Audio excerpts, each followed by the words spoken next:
Hello guys, welcome back to my vlog. आज चाहिँ हामी आएको छौँ नलबारी ढङढङ्गे ग्रामथानमा।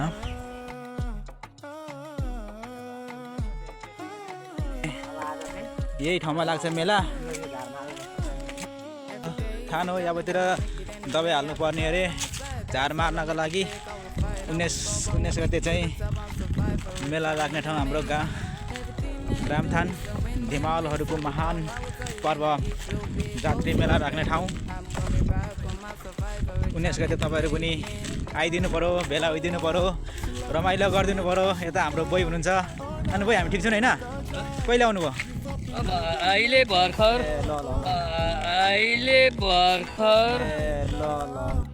यसमा 2 बिर गरेर हाम्रो दिपक भाइले हालिदिँदैछ। अब यो घोलेर यो घाँस मार्नुपर्ने अरे त्यही चाहिँ दबाई। अब म पनि घोल्न जाँदैछु। बिर्को लाइयो दबाई हाल्नु पनि सुरु गऱ्यो। त यो दबाईले चाहिँ खुट्टामा शरीरमा लागेको हुन्छ, लास्टै पोल्ने चिलाउने रहेछ। कमीलाई टोकेको जस्तै चिलाउने रहेछ। दबाई कडा रहेछ। झार चाहिँ धेरै छ, फोहोर पनि धेरै छ, रुखको हाँगाहरू। अहिलेलाई चाहिँ यो ठुल्ठुलो भएको झारहरूलाई चाहिँ मारेर पछि ठिक्क मेलाभन्दा अघिल्लो दिन चाहिँ सफा गर्नुपर्ने हुन्छ र सबै यो झारहरू चाहिँ फाल्नुपर्ने हुन्छ। मान्छेहरू पनि धेरै आएको थिएन। जस्ट हामी तिनजना थियौँ। 3जनामा चाहिँ अब 2टा ट्याङ्की थियो। दिपक भाइ र मैले चाहिँ दबाई लगाउन सुरु गऱ्यौँ र दबाई लगाउँदैछौँ। अनि हाम्रो सुरज भाइले चाहिँ यसो भिडियो बनाइदिएको अरे। सुपारीको पनि धेरै ठुल्ठुलो भइसक्यो, थुप्रो छ सुपारीको बोट पनि। विभिन्न जातको चाहिँ रुखहरू पनि छ। त्यता हाम्रो भाइ पनि व्यस्त हुनुहुन्छ। अनि भाइ कस्तो लागिरहेछ यस्तो काम गर्नु पाउँदाखेरि, आफ्नै थानको काम गर्नु पाउँदाखेरि? राम्रो लागिरहेछ है? सही छ नि? बुढो भए पनि गर्नुपर्छ होइन भाइ? तन्दुरी केटाहरू सबै कहाँ गएर भाइ विदेश लागिसक्यो होइन? अब के गर्नु, गाह्रो छौ। हामी बसेको छौँ, 1-2जना छौँ, गरिरहेको छौँ। अब बुढो मान्छे छ बिचराहरू, अब कसरी गर्न सक्छ है? तनाव छौ भाइ, यस्तै छ जिन्दगी।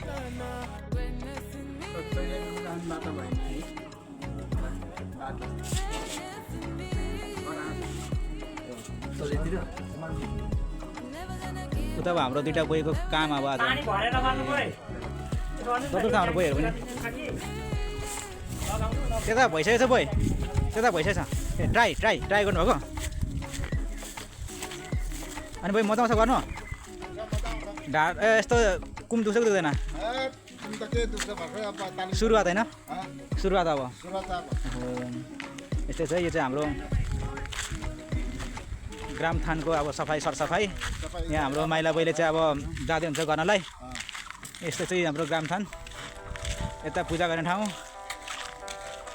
दमक 10 नलबारी ग्रामथान।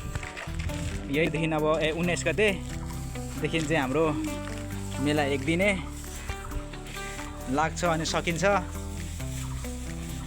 हाम्रो चाहिँ यहाँ अब यति यो दमक 10 को जात्री मेला अथवा ढङढङ्गे मेला मनाउने चाहिँ जम्मा घर भनेको चाहिँ 195 घर अरे छ अरे। 195 घर झनै 5 घरले चाहिँ 200 घर पुगेन। अनि बोइ ठिक छ नि होइन? भर्खर सुरु हो? दबाई कति रहेछ अब यहाँ? ए 2 बिको लाउनु पर्ने अरे होइन?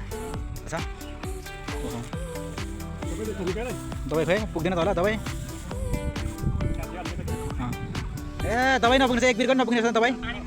पानी फाल्नुहोस् ल बोइ, पानी फाल्नु। ए थियो अघि नै छैन, लाग्छ छैन। अघिको दबाईले भन्नुभयो त्यो त्यसैलाई ठिक्क हो होइन, काम दिँदैन। दिपक भाइले सिकाउँदै बोइहरू लाउने मान्छे थाहा हुँदैन होइन? ल्याइराख्ने मान्छेलाई अब त्यही हो। अगाडिको त एक्लै छ अब उता नै छ, आधी लगाइसक्यो। ए अब धेरै छैन रहेछ। यो लगाउनु ठिक हुन्छ बोइ त्यहाँ अगाडि। अब दबाई पनि सकियो। नलबारी ढङढङ्गे ग्रामथान दमक 10 नलबारी स्थापना चाहिँ। हेलो भाइ। ठिकै छ भाइ यस्तै छ सक्यो अब सक्यो यता काम सक्यो यता हान सक्यो यता अब हाम्रो बहिनी चाहिँ अब बाटोको अब झार मार्नको लागि चाहिँ दबाई हाल्दै हुनुहुन्छ होइन बोइ खुसी लागेको छ नि यसो दबाई हाल्नु पाउँदाखेरि हाम्रै